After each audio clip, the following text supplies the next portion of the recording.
Good morning students.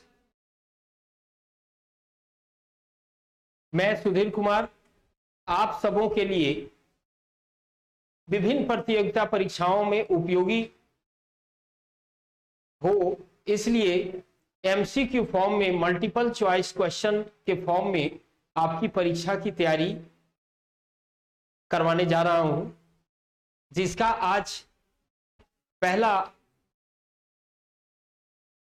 Video है आपके लिए। वो है प्राचीन भारत से संबंधित। मेरा यह प्रयास आप सभी विद्यार्थियों की ही मांग पर शुरू किया गया है, जिनमें प्रत्येक विषय के महत्वपूर्ण प्रश्नों पर हम विचार करेंगे और उस प्रश्न से रिलेटेड जितने भी प्रश्न संभावित प्रतियोगिता परीक्षा में आते हैं उन सब पर हम विचार करेंगे। मतलब एक प्रश्न का यदि मैं एक्सप्लेन कर रहा हूं तो सिर्फ एक ही प्रश्न में वो काम नहीं आएगा, उससे रिलेटेड जितने भी क्वेश्चन आपको आएंगे परीक्षा में वो सब बनते जाएंगे। ये क्रम कि एक ही विषय लगातार चलेगा, ये अलग अलग विषयों के क्वेश्चंस आपके पास जाएंगे। जिस तरह से कंपटीशन में मिक्सिंग होता है क्वेश्चन का, उस तरह से मिक्सिंग होगा डे बाय डे, और आप एक धीरे धीरे करके आप एक अच्छे तैयारी की ओर बढ़ पाएंगे। ये किसी एग्जाम विशेष के लिए फोकस्ड नहीं है, ये आप सभी एग्जाम में ये आपके लिए सहायक होगा। इंफॉर्मेशन क्वेश्चन का जो लेवल होगा वो आसान स्वरूप से लेकर उसको उससे आने वाले कठिन प्रश्नों पर भी हम विचार करेंगे। मतलब कि एसएससी टेक्निकल से लेकर आपका जेपीएससी एंड सिविल सर्विसेज में भी वो काम आएंगे आपके। तो आपको अब किताब या थ्योरी पढ़ने की आवश्यकता नहीं होगी पीटी के लिए। आप इस चैनल से जुड़ेंगे और हर दिन जो वीडियो आपके लिए मैं अपलोड करूंगा वो आपकी तैयारी को पूर्णता प्रदान करेगी, ये मेरी आशा है। और इसी के साथ मैं ये नए तरीके से विद्यार्थियों का सहयोग करने का, उनकी तैयारी कराने का शुरुआत कर रहे हैं। तो आज के क्लासों में मैं प्राचीन भारत के कुछ एक महत्वपूर्ण प्रश्नों पर बात करने जा रहे हैं जो आप बोर्ड पर देख रहे हैं। उससे मैं प्रश्न की शुरुआत कर रहा हूं और इसके साथ ही आप हमारी वीडियो को यदि देखते हैं तो निश्चित रूप से यदि आपको लगता है कि ये वीडियो हमारे लिए लाभदायक होगा, भविष्य में ये क्रम जारी रखा जाए, तो आप जरूर हमें कमेंट करेंगे या इस क्रम को बढ़ाने का प्रयास करेंगे आप, ताकि हमें ये जो नया तरीका मैंने अपनाया है उसको लेके थोड़ा हमें भी एनर्जी मिले और मैं इस क्रम को आगे बढ़ाऊं। तो ओके स्टूडेंट्स, जैसा कि आप बोर्ड पर देख रहे हैं आज के क्लासों में मैं आपको जो पहला क्वेश्चन है आप देखें यहाँ पर कि आरंभिक वैदिक साहित्य में सर्वाधिक वर्णित नदी का नाम क्या है। सर्वाधिक वर्णित नदी कौन सा है ना। तो सबसे पहला बात है कि जो आरंभिक वैदिक साहित्य है वो हमारा ऋग्वेद है ना। सबसे पहला जो वेद है हमारा वो है आपका ऋग्वेद, ठीक है, ऋग्वेद। अब ऋग्वेद में ही नदी का वर्णन किया गया है।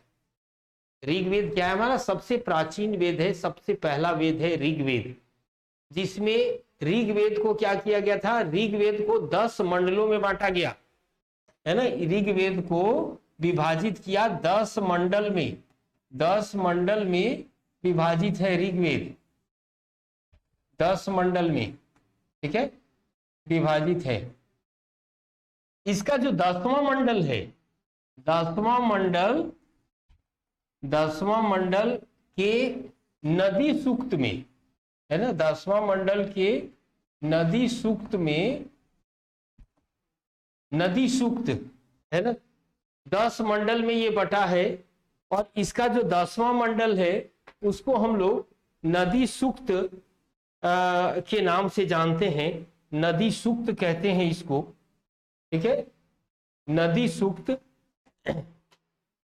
नदी सूक्त में कुल जो है 42 नदियों का वर्णन है, कुल 42 नदियों का वर्णन है ना, 42 नदियों का वर्णन, 42 नदी। इनमें से हम लोग देखते हैं कि 42 नदियों में सबसे ज्यादा जो वर्णित है वो है आपका, अब ऑप्शन पर आते हैं, ऑप्शन को सही करते हैं, है ना। तो जितने भी नदी हैं वो करीब करीब ऋग्वेद में सब वर्णित है। बोर्ड पर ऑप्शन में जो भी नदी हैं वो सब ऋग्वेद के नदी सूक्त में दिए गए हैं। 42 नदियों के लिस्ट में ये सारे के नाम हैं, ठीक है। लेकिन सबसे अधिक जो वर्णन है वो आपका देखो सिंधु नदी का वर्णन है ना। आपका ए ऑप्शन सही है प्रश्न के अनुसार कि ऋग्वेद आरंभिक वैदिक साहित्य मतलब ऋग्वेद में सबसे अधिक बार किस नदी का वर्णन किया गया है वो है सिंधु नदी। सिंधु नदी का वर्णन किया गया। अब इससे रिलेटेड देखो कि जो जितनी भी नदी हैं आपके लिए हेल्प कैसे करेगा, तो आप देखो कि भाई ये 10 मंडल में ऋग्वेद विभाजित है। 10 मंडल मैंने बताया, 10 मंडल में इसका जो 10वां मंडल है जो सबसे नया है, 10वां मंडल क्या, ऐसा भी क्वेश्चन आएगा ऋग्वेद में सबसे नया मंडल कौन सा है, तो 10वां है। तो ऐसा मत मार दीजिएगा सबसे प्राचीन ये होगा, है ना। 10वां सबसे नया है, पहला और 10वां। ऋग्वेद का सबसे नया मंडल कौन है, पहला और 10वां। 10वां जो है वो सबसे नया है, सबसे नया मंडल, है ना। 10वां सबसे देखो नया मंडल है ना। पहला और 10वां सबसे नया मंडल है आपका। अब तो एक साथ देखो कितने सारे प्रश्न आपके बन रहे हैं। सबसे पहला, ऋग्वेद में कुल नदी कितने वर्णित है, 42 है। ऋग्वेद में नदी का उल्लेख कहां है, तो 10वां मंडल में है। 10वां मंडल के किस सूक्त में है, तो नदी सूक्त में है। ऋग्वेद का पहला और 10वां मंडल सबसे नया मंडल है। तो ढेर सारे क्वेश्चंस है ना। ऐसा नहीं कि सिर्फ आपको ऑप्शन ऑप्ट करके कुछ एक मैं महत्वपूर्ण प्रश्न देने का प्रयास करूंगा। आपको प्रत्येक प्रश्न के साथ उससे रिलेटेड जितनी भी इंफॉर्मेशन है वो सब मैं देने का यहां प्रयास करूंगा। और आप भी समझ रहे हैं कि ये एक परीक्षा में सहायक नहीं होगा, सभी परीक्षाओं में ये मदद करेगा। आपका स्टेट पीसीएस से लेकर सिविल सर्विसेज यूपीएससी तक में आपका ये मदद करेगा, ठीक है। तो हम लोग ये देखते हैं अब 42 नदियों में, ये जो 42 नदी हैं उन नदियों में कुछ एक जो नाम है नदी का, ठीक है, वो नदी का वैदिक नाम भी परीक्षा में पूछता है। ये तो इंफॉर्मेशन आपका एक क्वेश्चन का हुआ। साथ ही आप ये समझिए कि जितने भी नदी हैं इनका ये तो आधुनिक नाम है। वर्तमान में हम सिंधु नदी, सरस्वती नदी जानते हैं। एक देखो ये वैदिक नाम है सुतुद्री। गंगा को गंगा नाम से हम लोग जानते हैं। तो प्रत्येक नदी का, 42 नदी का वैदिक नाम अलग अलग है। अब उस वैदिक नाम में कम से कम 5-6 की लिस्टिंग आपको जाननी चाहिए कि वैदिक साहित्य में किस नदी को किस नाम से जाना जाता था, है ना। जैसे एग्जाम्पल के तौर पर परीक्षा में पूछता भी है, ये विभिन्न परीक्षाओं में ये पूछता भी है आपको नदी का नाम, ठीक है। ये नदी का नाम जो है वो पूछेगा भी आपको, नदी का नाम आपसे पूछेगा भी। तो देखो जैसे कुछ एक नदियों का लिस्ट हम बना रहे हैं, है ना। जैसे देखो वहां पर था सुतुद्री,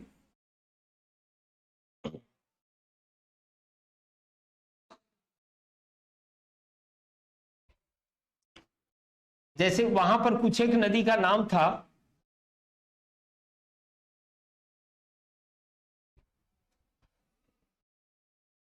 सुतुद्री, है ना। सुतुद्री ये वैदिक नाम है। सुतुद्री ये वैदिक नाम है। वर्तमान नाम इसके क्या है, सतलज नदी। ये सतलज नदी के नाम से जाना जाता वर्तमान में, है ना। इसी तरह का और नाम है, जैसे आप देखो इसके और विपाशा, है ना। विपाशा नदी, विपाशा को आधुनिक नाम हम लोग जानते हैं व्यास नदी के नाम से जाना जाता। विपाशा, विपाशा को व्यास नदी कहते हैं। उसी तरह से आप देखो अस्किन, है ना। अस्किन, अस्किन को हम लोग चिनाब नदी के नाम से जानते हैं, चिनाब नदी, अस्किन को चिनाब कहते हैं। उसी तरह से आप देखो परुष्णी, परुष्णी को रावी नदी के नाम से जानते हैं। आधुनिक नाम है रावी, वैदिक नाम है परुष्णी, है ना। तो ऐसा आपको जब आपका लेवल बढ़ेगा परीक्षाओं का तो मैच करने वाले क्वेश्चंस आएंगे, है ना। एक तरफ वैदिक नाम दे देगा, दूसरे तरफ आधुनिक नाम जिस नाम से हम लोग जानते हैं, तो उनको मैच कराना होगा, है ना, कि कौन किस नाम से जाना जाता था। ठीक है। इसके अलावा आप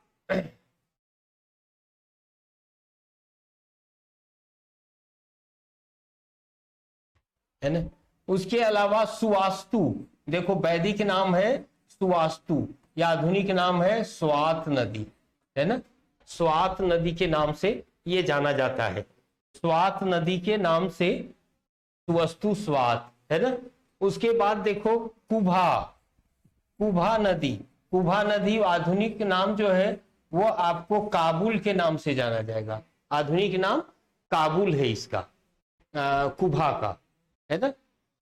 तो ये इस तरह का क्वेश्चन आपसे एक्सपेक्टेड है परीक्षा में, है ना। तो आपने देखा कि एक क्वेश्चन आरंभिक वैदिक साहित्य में सर्वाधिक वर्णित नदी कौन सा है, सिंधु नदी, ये आपका ऑप्शन सही है। लेकिन उससे रिलेटेड इतनी सारी बातें आपको ध्यान में रखनी है ना, ताकि आप किसी भी परीक्षा में नदी से, वैदिक कालीन नदी से रिलेटेड सारे प्रश्न आपके बन जाए। ओके स्टूडेंट्स, आइए देखते हैं हम लोग नेक्स्ट क्वेश्चन पर, नेक्स्ट क्वेश्चन क्या है और उसको फिर हम लोग डिटेल करते हैं। देखिए दूसरा क्वेश्चन है आपका, सबसे पुराना वेद, है ना, सबसे पुराना वेद कौन सा है, सबसे पुराना वेद कौन सा है वो आपको दिखा रहे हैं। सबसे पुराना वेद, है ना, सबसे पुराना वेद में आपको दिख रहा है यहां पर यजुर्वेद, यजुर्वेद आपको दिख रहा है। उसके बाद यजुर्वेद के बाद ऋग्वेद, सामवेद, अथर्ववेद, इसमें से आपको चुनना है ना। तो आसान है, ये आपको भी पता है शायद, है ना, कि सबसे पुराना वेद आपका ऋग्वेद है। मैं पहले भी डिस्कस किया, फिर से क्वेश्चन आ गया, लेकिन क्वेश्चन ये दूसरा है ना। अब यहां हम लोग दूसरे तरीके से पढ़ेंगे। अब यहां पर देखिए वेद जो है, सबसे पुराना वेद ऋग्वेद। अब समस्त वेद ना दो भाग में बटे हुए हैं, ठीक है। पूरा वैदिक काल जो है, देखो पूरा वैदिक काल, है ना, मैं बात कर रहा हूं पूरे वैदिक काल पर, आप समझो पूरा वैदिक काल जो है, वैदिक काल दो भाग में बटा हुआ है ना। एक है आपका ऋग्वैदिक काल, ऋग्वैदिक काल, और दूसरा है उत्तर वैदिक काल, उत्तर वैदिक काल। अब ऋग वैदिक काल का जो टाइमिंग है ना, ऋग वैदिक काल का टाइमिंग है आपको 1500 ईस्वी पूर्व से 1000 ईस्वी पूर्व तक, 1000 ईस्वी पूर्व तक है ऋग वैदिक काल, है ना। और उत्तर वैदिक काल का जो टाइमिंग है वो 1000 ईस्वी पूर्व से 1000 ईस्वी पूर्व से 600 ईस्वी पूर्व तक। अब ऋग्वैदिक काल का जो अध्ययन करते हैं हम लोग सिर्फ ऋग्वेद के आधार पर।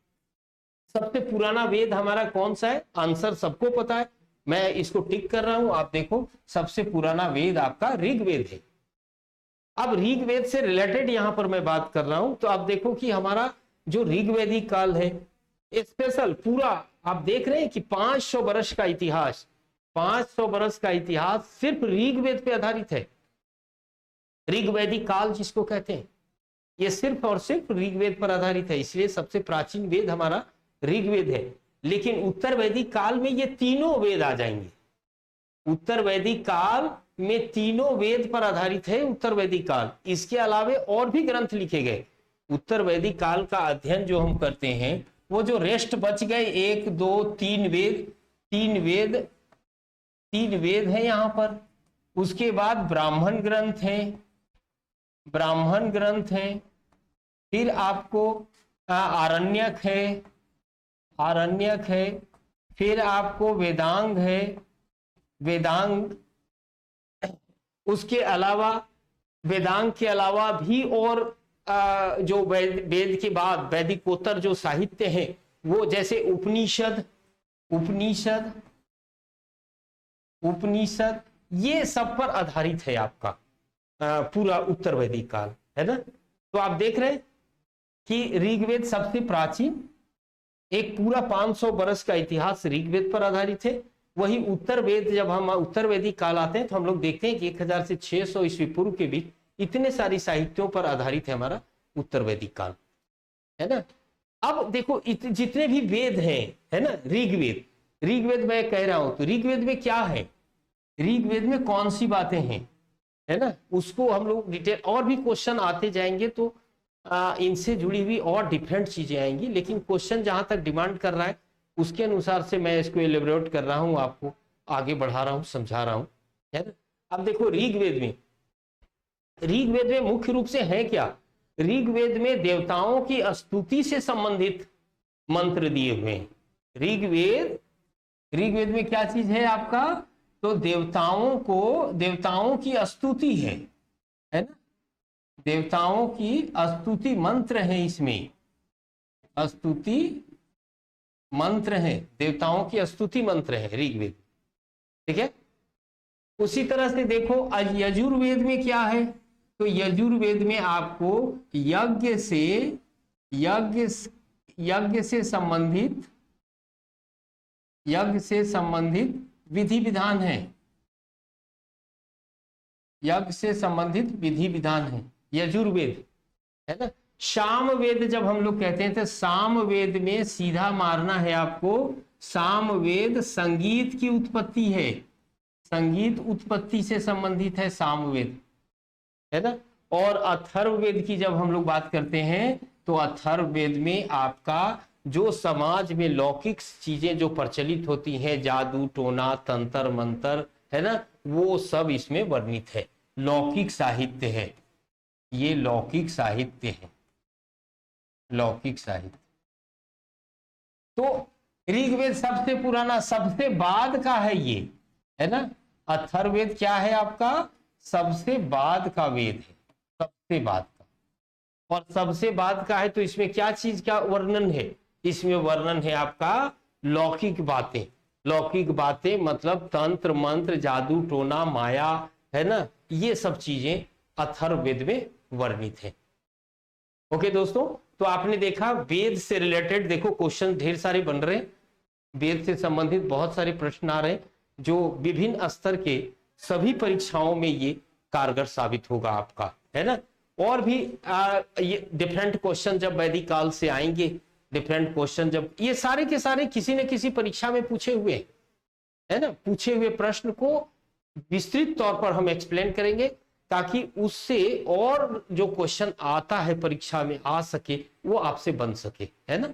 आप कुछ भी परीक्षा की तैयारी कर रहे हैं, देखो आप यदि पीजीटी की तैयारी कर रहे हैं, टीजीटी की तैयारी कर रहे हैं, या नेट की तैयारी कर रहे हैं, या सिविल सर्विस की तैयारी कर रहे हैं, तो ऑब्जेक्टिव, हर परीक्षा अब जो है ऑब्जेक्टिव फॉर्म में हो रहा है, प्रारंभिक परीक्षा, है ना, या टीजीटी पीजीटी मैंने कहा तो उसका तो सिलेक्शन ही ऑब्जेक्टिव पर होता है, नेट ऑब्जेक्टिव पर होता है ना। तो जो विषय लेके आए वो समझिए कि उसका क्वेश्चन प्रत्येक स्तर के परीक्षाओं में सहायक होगा, है ना। एक बार यदि देख लेने से आपका ये काम पूर्ण हो जाएगा, आपकी तैयारी आगे बढ़ जाएगी। ढेर सारे इंफॉर्मेशन के साथ मैं प्रत्येक क्वेश्चन पर आपसे बात करूंगा। ओके स्टूडेंट्स, तो आपने देखा सेकेंड क्वेश्चन, सबसे पुराना वेद कौन सा है, वेद से रिलेटेड बातें, है ना। अब इसमें देखो जितने भी वेद हैं, है ना, जितने भी वेद हैं, एक और प्रमुख प्रश्न बनते हैं, ऋग्वेद, ऋग्वेद हो गया, सामवेद हो गया, अथर्व हो गया, ये तीनों वेद जो है ना, ये तीनों वेद क्या है, पद्य में है, पोएट्री फॉर्म में, ये तीनों। लेकिन यजुर्वेद क्या है, यजुर्वेद आपका गद्य और पद्य दोनों में है, गद्य प्लस पद्य में है ना। पद्य में है, गद्य पद दोनों में यजुर्वेद, है ना। तो पूछेगा कौन सा वेद गद्य पद्य दोनों में है, तो यजुर्वेद है। बाकी जितने वेद हैं आपके वो सब पद्य में है, पोएट्री फॉर्म में, लेकिन ऐसे फॉर्म में आपका और पोएट्री फॉर्म दोनों जो है वो आपका यजुर्वेद ही एक है, जो आप देख रहे हैं कि वो यज्ञ के विधि विधानों से ये रिलेटेड है। ओके, तो अब हम आगे क्वेश्चन बढ़ते हैं, क्वेश्चन नंबर 3 पे। 3 में क्या प्रश्न है और उनके क्या एक्सप्लेनेशन हो सकते हैं, उनसे जुड़ी हुई कौन सी बातें हम लोगों के लिए परीक्षा में उपयोगी है ना। आप देखो यहां पर है, किस वैदिक ग्रंथ में वर्ण शब्द का सर्वप्रथम उल्लेख मिलता है। वर्ण, वर्णा सिस्टम, है ना, आपने सुना होगा वर्णा सिस्टम। वर्ण, वर्ण व्यवस्था भारतीय समाज को पहली बार कर्म के आधार पर बांटने का प्रयास जो किया गया उसको हम लोग वर्णा सिस्टम कहते हैं। और ये वर्ण व्यवस्था जो आया वो ऋग्वेद, आपका पहले ऑप्शन सही करते, पहले जो आंसर है उसको सही करते, फिर उससे रिलेटेड चीजें आपको मैं यहां बताऊंगा। तो जो क्वेश्चन है उसका उत्तर जो है, वर्ण शब्द का सर्वप्रथम उल्लेख जो है वो ऋग्वेद में मिलेगा आपको, ऋग्वेद। ऑप्शन ए सही है आपका।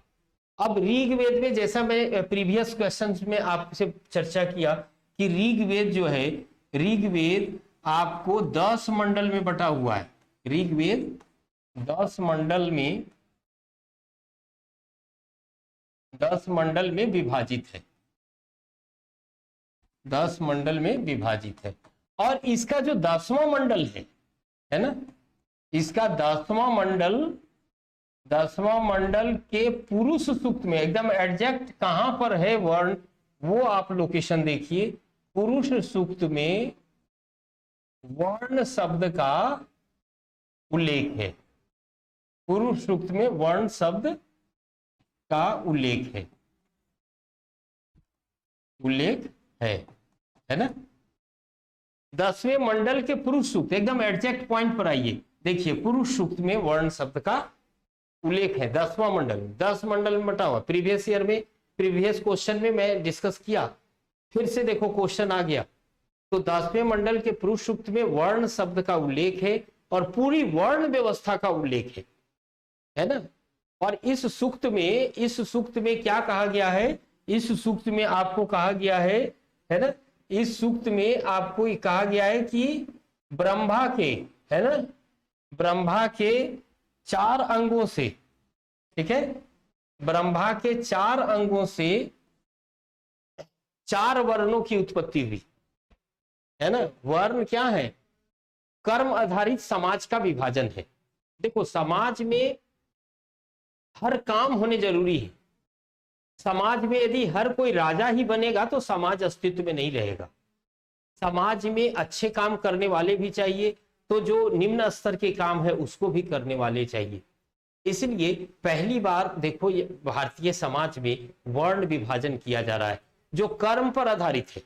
वर्ण व्यवस्था किस पर आधारित है, देखो वर्ण व्यवस्था कर्म पर आधारित है।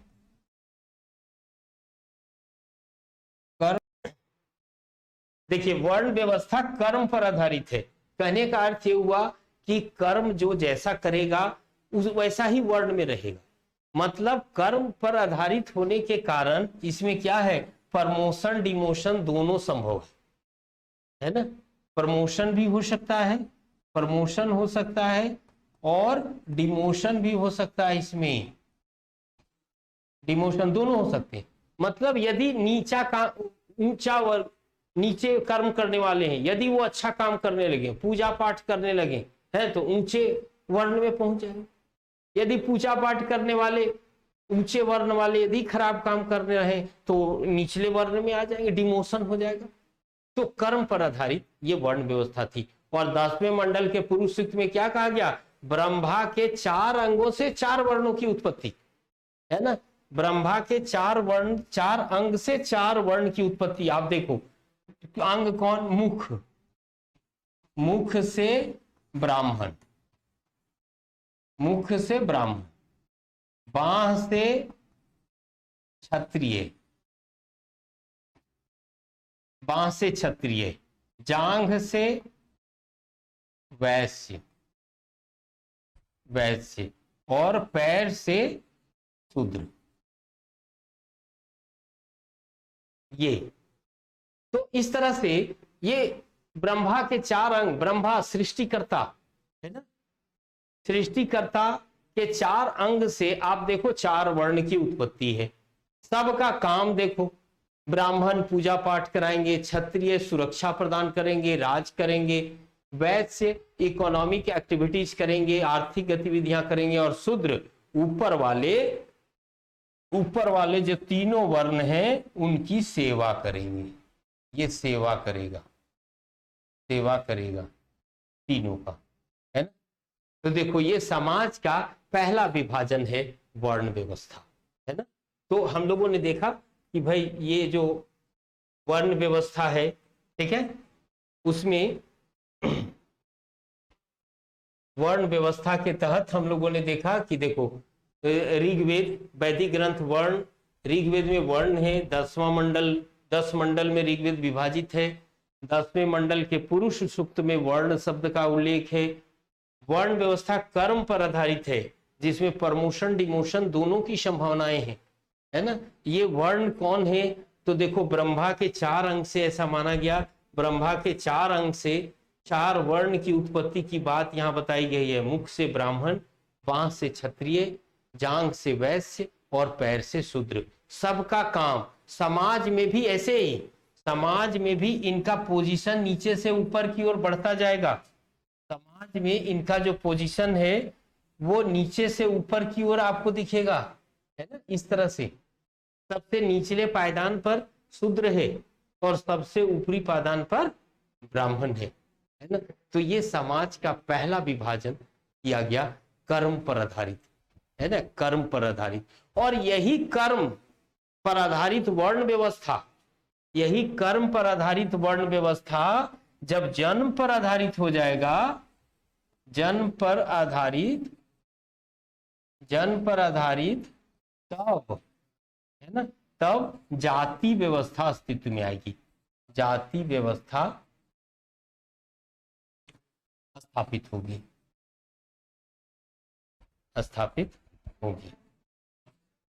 ये जाति व्यवस्था तब स्थापित होगी।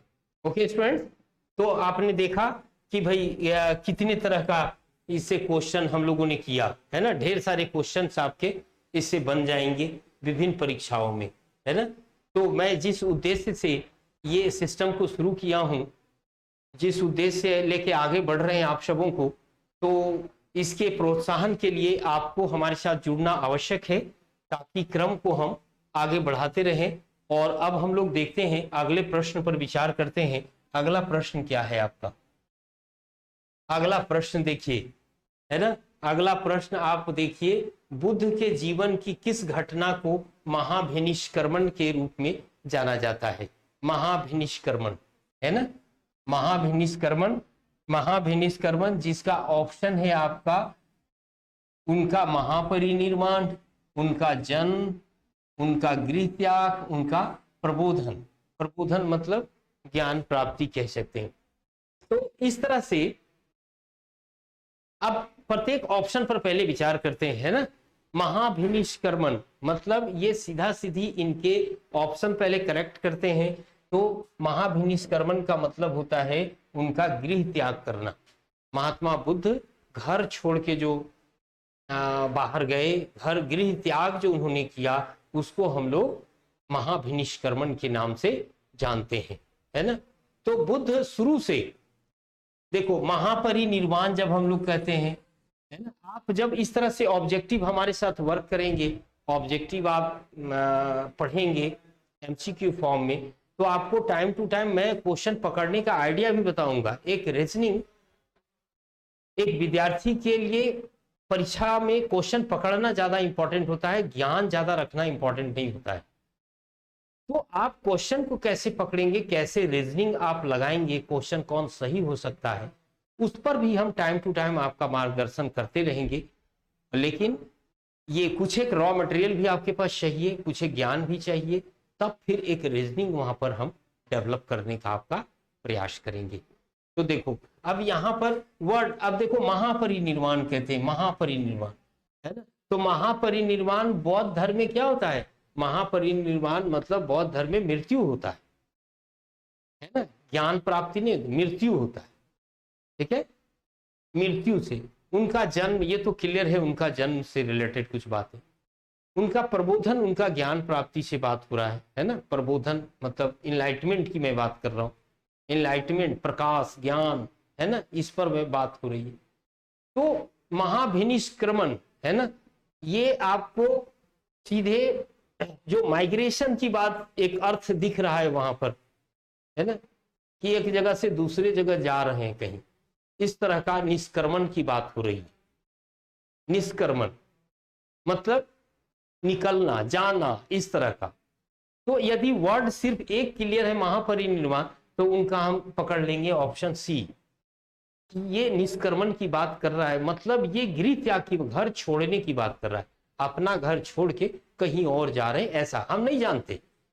हम नहीं जानते बुद्ध के जीवन में क्या क्या घटनाएं हुई, लेकिन अर्थ यदि शब्द का हम निकाल लेते हैं ऑप्शन पकड़ने में, तो ऑप्शन सही कर लेंगे हम, है ना।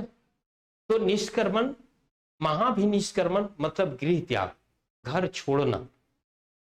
महात्मा बुद्ध ने जो घर छोड़ा था, बुद्ध राजकुमार थे, लेकिन महात्मा बुद्ध को मन नहीं लगता था अपने सांसारिक जीवन में, इसलिए उन्होंने गृह त्याग करके तपस्या की थी, है ना। गृह त्याग न करें, साधु न बने, इसका प्रयास उनके घर वालों ने किया, महात्मा बुद्ध के घर वालों ने ऐसा किया, और इसीलिए उनको 16 वर्ष में ही उनकी शादी करा दी गई, है ना, कि शादी करने के बाद थोड़ा इंगेजमेंट बढ़ जाएगा इनका, विरक्ति जो हो रहा है संसार के मोह माया से, जो इनका दिमाग अलग जा रहा है, वो हटेगा नहीं, है ना, इसी में लग जाएगा। लेकिन महात्मा बुद्ध तो विष्णु के अवतार माने जाते, तो निश्चित रूप से उनको मन तो लगना नहीं था, वो बराबर चिंतन मनन करते रहते थे। जैसे ही उन्होंने घर छोड़ने का मन बनाया, 28वें वर्ष में, 16 वर्ष में शादी हुई, और 28वें वर्ष में उन्होंने फाइनली विचार कर लिया कि अब पत्नी को छोड़ के घर छोड़ देना है। वैसे ही 28वें वर्ष में एक दासी आती है और महात्मा बुद्ध को कहती है कि नहीं, आपका एक पुत्र जन्म हुआ है, आपको एक पुत्र रत्न की प्राप्ति हुई। सोचो 28वें वर्ष में। तो तुरंत बुद्ध के मुंह से उसका नाम निकल गया राहुल, है ना। तो बुद्ध के पुत्र का नाम पड़ गया राहुल। और बौद्ध फिलोसफरों ने राहुल का अर्थ जो लगाया, वो लगाया बाधा, विघ्न या बाधा, है ना। तो बुद्ध के पुत्र का नाम क्या था? देखो, बुद्ध का पुत्र, विवाह कब हुआ? देखो क्वेश्चन कैसे बन रहा है। विवाह 16 वर्ष की आयु में, 16 वर्ष की आयु विवाह हुआ इनका, है ना। पुत्र जन्म देखो कब हुआ? 28 वर्ष में पुत्र, है ना। अब पुत्र, तुरंत पुत्र का नाम देखो, पुत्र का नाम क्या है? पुत्र का नाम राहुल। राहुल का अर्थ क्या लगाया फिलोसफरों ने? विघ्न या बाधा, विघ्न या बाधा। मतलब बुद्ध ने सीधा कहा कि भाई 16 वर्ष में विवाह हो गया तो पत्नी आई, तो पहला बाधा तो वो थी कि भाई उसको छोड़ के नहीं निकल पाए। अब जब घर छोड़ने का प्रोग्राम बना रहे तो बेटा जन्म ले लिया, तो दूसरा बाधा फिर आ गया राहुल। अब तुरंत पुत्र जन्म लिया तो घर छोड़ के निकल नहीं सकते, इसलिए 1 साल स्टे कर गए, घर में ही रुक गए कि अब तुरंत नहीं छोड़ के जा सकते। तो बुद्ध ने गृह त्याग कब किया? गृह त्याग जो है बुद्ध ने 29वें वर्ष में किया, 29वें वर्ष में। और इसी गृह त्याग को हम लोग क्या कहते हैं? महाभिनिष्क्रमण। महाभिनिष्क्रमण, इसी को हम लोग महाभिनिष्क्रमण के नाम से जानते हैं, महाभिनिष्क्रमण के नाम से इसको जाना गया, है ना।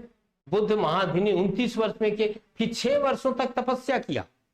बुद्ध ने 6 वर्षों तक तपस्या किया, है ना। घर छोड़ने के बाद बुद्ध जो है सो अपने पहले गुरु के पास गए। तो बुद्ध के पहले गुरु अलार कलाम, है ना, बुद्ध के प्रथम गुरु जो थे, है ना, प्रथम गुरु अलार कलाम, है ना, बुद्ध के प्रथम गुरु अलार कलाम, है ना। यहां जो शिक्षा मिला उससे बुद्ध संतुष्ट नहीं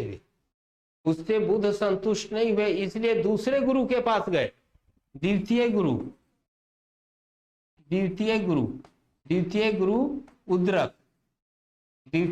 उद्रक के पास गए। वहां भी इनको सेटिस्फैक्शन नहीं मिला, द्वितीय गुरु के पास भी सेटिस्फैक्शन नहीं मिला।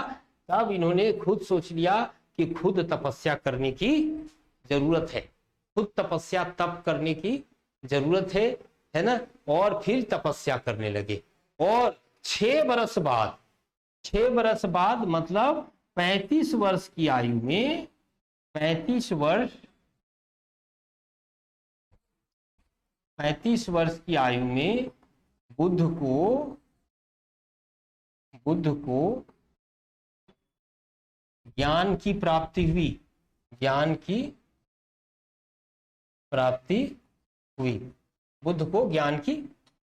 हुई, और जिसे हम लोग क्या कहते हैं, निर्वाण, जो निर्वाण कहलाता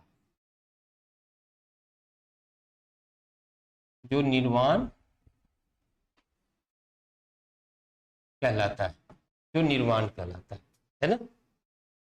तो देखो इस तरह से क्वेश्चंस आपको ध्यान में रखने हैं, है ना। इस तरह से क्वेश्चन को ध्यान में रखेंगे आप, ठीक है, और क्रम को आगे बढ़ाते जाएंगे, ठीक है। एक और प्रश्न पर आज हम विचार करेंगे आपके साथ।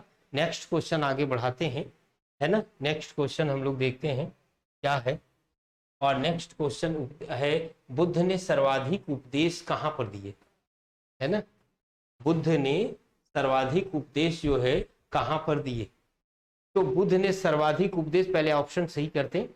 बुद्ध ने देखो सर्वाधिक उपदेश श्रावस्ती में दिया था। बुद्ध ने अपना सर्वाधिक उपदेश कहां दिया, श्रावस्ती में दिया, ठीक है, श्रावस्ती, यहीं पर उपदेश सर्वाधिक उपदेश दिया, ये तो आएगा तो श्रावस्ती मार देंगे। अब ये भी क्वेश्चन आता है कि बुद्ध ने सर्वाधिक दिन कहां रहे, सर्वाधिक वास कहां किया, सर्वाधिक दिन कहां तक ठहरे। तो वहीं श्रावस्ती में ही बुद्ध ने ज्यादा दिन तक स्टे किया था, ज्यादा दिन रहा था, है ना, श्रावस्ती। तो ये श्रावस्ती आपको ध्यान रखना है। तो बुद्ध, देखो बुद्ध को मैं आपको बताया कि बुद्ध को 35 वर्ष में ज्ञान की प्राप्ति हो गई, है ना। बुद्ध को एक अचानक से अलौकिक ज्ञान मिला उनको, दिव्य ज्ञान जिसको कहते हैं, है ना। उसके बाद बुद्ध ने लगातार बोध गया में वो स्थल है, वो बुद्ध ने लगातार भ्रमण किया और ये सोचा कि क्या मैंने जो ज्ञान प्राप्त किया वो लोगों के साथ शेयर किया जाए या नहीं, लोगों को बताया जाए या नहीं। ये चिंतन मनन लंबे समय तक करते रहे। अंत में उन्होंने निर्णय लिया कि नहीं, जो ज्ञान हमें प्राप्त हुआ है वो ज्ञान सभी को दिया जाए, सभी का कल्याण हो, है ना। और तब बुद्ध ने उपदेश देना शुरू किया।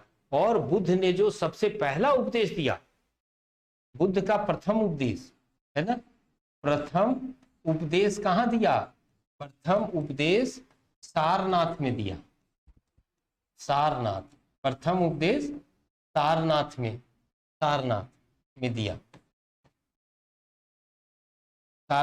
दिया, जो क्या कहलाता है, धर्म चक्र प्रवर्तन, जो धर्म चक्र प्रवर्तन कहलाता है, धर्म चक्र प्रवर्तन कहलाता है। पहला उपदेश, और पहला उपदेश दिया तो कौन सुनेगा, तो सुनेगा कौन, इनको पकड़े, किनको पकड़े, जो इनके दोस्त थे, 5 इनके मित्र थे, जो जब ये तपस्या करने चले गए थे इनको छोड़ के निकल लिए थे वो लोग, है ना। उन्हीं लोग को पहला उपदेश सारनाथ में दिया, है ना। उन पांचों को पहला उपदेश इन्होंने दिया, जिसको हम लोग धर्म चक्र प्रवर्तन के नाम से जानते हैं। ठीक है, धर्म चक्र प्रवर्तन पहला उपदेश। और उसके बाद देखो श्रावस्ती में टाइम टू टाइम ये गए, श्रावस्ती में कई बार यात्रा किया, और श्रावस्ती में सर्वाधिक उपदेश, है ना, सर्वाधिक उपदेश कहाँ दिए?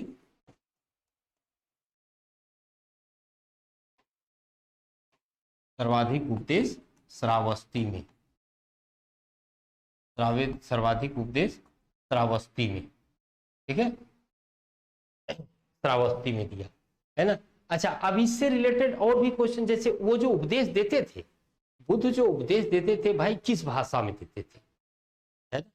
तो बौद्ध की पॉपुलैरिटी के पीछे सबसे बड़ा रीजन ये था कि बुद्ध जो उपदेश देते थे वो लोगों को समझ में आए, लोगों को समझ में आए, इस भाषा में उपदेश देना है, ये पहले, है ना। अब उपदेश दे रहे हैं, लोग समझ ही नहीं रहे, तो कितना दिन तक फॉलो करेंगे? वो उपदेश देना बंद कर देंगे, सुनने वाले नहीं रहेंगे। तो बुद्ध का ये प्रयास था कि भाई लोग जो समझें उसी भाषा में उपदेश दो। तो बोलचाल की भाषा में बुद्ध अपना उपदेश देते थे, और इसको प्राकृत भाषा कहते हैं, है ना। बुद्ध ने प्राकृत भाषा में उपदेश दिया, प्राकृत भाषा में उपदेश दिया बुद्ध ने, है ना। तो इस तरह से देखो प्रश्न, है ना।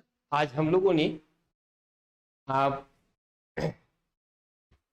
5 प्रश्नों पे आपके साथ जिक्र किया, 5 से कई सवाल बनेंगे विभिन्न परीक्षाओं में, है ना। तो आप इस वीडियो देखने के बाद आप ये समझेंगे कि हमारा उद्देश्य क्या है, आपको किस लेवल तक पहुंचाना है, आपको हर परीक्षा के लिए तैयार करना है, वो भी ऑब्जेक्टिव तरीके से, ताकि आपका प्रारंभिक परीक्षा में कोई समस्या ना आए। और ये क्रम आपका जारी रहेगा, लगातार आप हमारे साथ जुड़ेंगे, अपनी संख्या को बढ़ाने का प्रयास करेंगे, ताकि हम इसे और बेहतर तरीके से और सटीक तरीके से आप तक पहुंचा सकें, और आपको विभिन्न परीक्षाओं में लाभ मिल सके। तो आज की वीडियो आपके लिए यहीं तक। नेक्स्ट मिलेंगे आपसे अगले क्वेश्चंस पर, किस विषय, डिफरेंट विषय पर बात होगी, और उनसे जुड़े फिर इसी तरह का एक्सप्लेन आपको करेंगे, जो सभी परीक्षाओं में कारगर होगा। तो इसी के साथ धन्यवाद आप सबों का, फिर मिलेंगे, फिर बात करेंगे। ओके।